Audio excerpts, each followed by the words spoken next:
Yo, what's good? This your boy Derek Branch here, the Sports View 360 podcast, and today I just want to talk about what just went down in the college football playoffs today at the Rose Bowl, the granddaddy of them all. Shockingly, man, Alabama got blown out today. They got blown out today by a score of 38-3. Now, as for me, just like with the Miami game last night, I didn't think Indiana would win this game. And maybe I'm showing my SEC bias and things like that, but I know Indiana had a really good year. You know, Kirk Signetti has turned them around and within a 2 year time frame. But I just felt like there was levels to this. I know Alabama this year. You know, this ain't clearly not one of the better teams that have made the playoffs. But I felt like Alabama was good enough to beat them. I felt like they were. But that didn't happen tonight, man.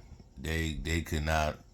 All the issues they had in the regular season creeped up tonight. Quarterback play wasn't that good towards the latter portion of the season. If we're being honest, never could really run the football during the regular season. That crept up, and Indiana took advantage of them. They took advantage of them. Just a really physical team, similar to what we saw yesterday with Miami, where you got these massive offensive lines, really good defensive lines. Just line up, run the football, throw the ball when you need to, pick up first downs, keep the chain moving, control time of possession, and get points whenever you can. And that's what Indiana did. They start off, look like a defensive battle, but then it just picked up in the second quarter, man, where this Indiana just moved the football on them with ease, just through the air and through the ground and on the ground. It was just an annihilation of an SEC program, and not just any SEC program. It's the annihilation of the premier SEC program, one of the premier SEC programs in college football in the conference. And it didn't do nothing. Indiana ain't really do nothing spectacular, man. You know, it's not no cutting edge offense, something new that you see out there. It's old school football. Run the football, pick up first downs, throw the ball when you need to. And that's what they did, man. On the ground, they had over 215 yards. 215 yards rushing as a unit. Not just one running back, but the entire running group for Indiana had 215 yards rushing. Through the air, Fernando Mendoza only had 192 yards passing. But he had 3 touchdowns. 192 yards passing, 3 touchdowns. He completed 14 of 16 passes for 192 yards. QBR of 96.7. So that was just enough to win that football game. He didn't throw it a whole lot. And with the control of the game that they had, it really didn't call for him to drop back there and throw the football like that.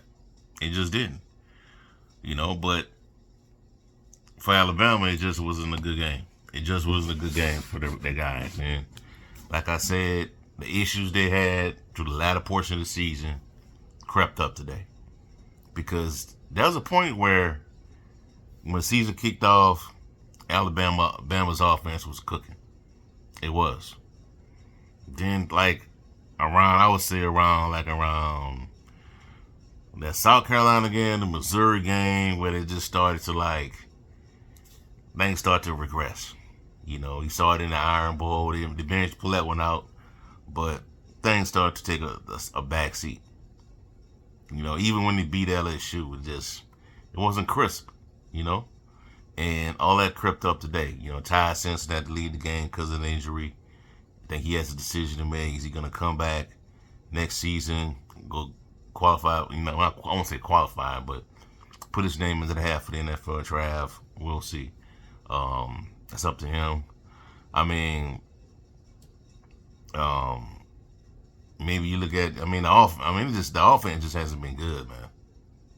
With the Ryan Grubb at OC. Austin Mack came in. He tried to give it a spark, but Indiana was shutting all that down. He completed 11 of 16 passes, 103 yards, no touchdowns. On the ground, Alabama only ran for 23 yards. 23 yards. And to say Alabama couldn't get in the end zone, it just shows you how good Indiana is. It just shows you how good Indiana is, because they beat Ohio State. And now Ohio State goes to the playoffs, lose again. So that shows you who's the best team in the conference. That shows you that, Ohio State really didn't play nobody all year. They really didn't. They didn't play. The only close game they had outside of the Indiana matchup at the big championship game was against Texas. And, Texas gave them a run. But Indiana now moves on to the playoffs, moves on to the next round of the playoffs. They play Oregon, a team they beat in the regular season. Now it's a rematch for the right to play for national championship. It's just that simple. Now, like I said, what I'm seeing from all these teams recently in the CFP is physicality. Physicality is coming back. All these teams, even Texas Tech, Georgia, Oregon, Miami, Indiana, we just watched. Physicality. Good offensive lines, running the football. That's what we get. That's what we're seeing in these playoffs. And I'm not gonna say Alabama didn't belong in the playoffs, because this is just what's gonna happen in the postseason. Occasionally you're gonna see blowouts. The more teams you add, the more blowouts you're gonna get. Happens in the NFL all the time. So, not to really I'm not gonna be critical of the committee putting Alabama in. Will we get a better game if Notre Dame was in it? Maybe not. But Notre Dame has that same level of physicality that I'm talking about right now with these teams. So you never know, but Alabama deserved to get in. They deserve to get in because, of their resume. They beat Georgia during the regular season. SEC championship game was a different result, but they did just enough to get into the playoffs. But tonight, everything was exposed with that team. The flaws were exposed with that team. And if teams in the SEC that played them had the right personnel to, take them down, then maybe they wouldn't even be here. But that's a different discussion for a different day. But anyways, Indiana wins, move to the next round of the college football playoffs. They defeat Alabama 38-3. They take on Oregon in the Peach Bowl. I'll be back later in the week with another video. I might do one tonight on Georgia and Ole Miss. We'll see, but that's all I have for y'all for right now. Have a blessed night. Peace. I'm out.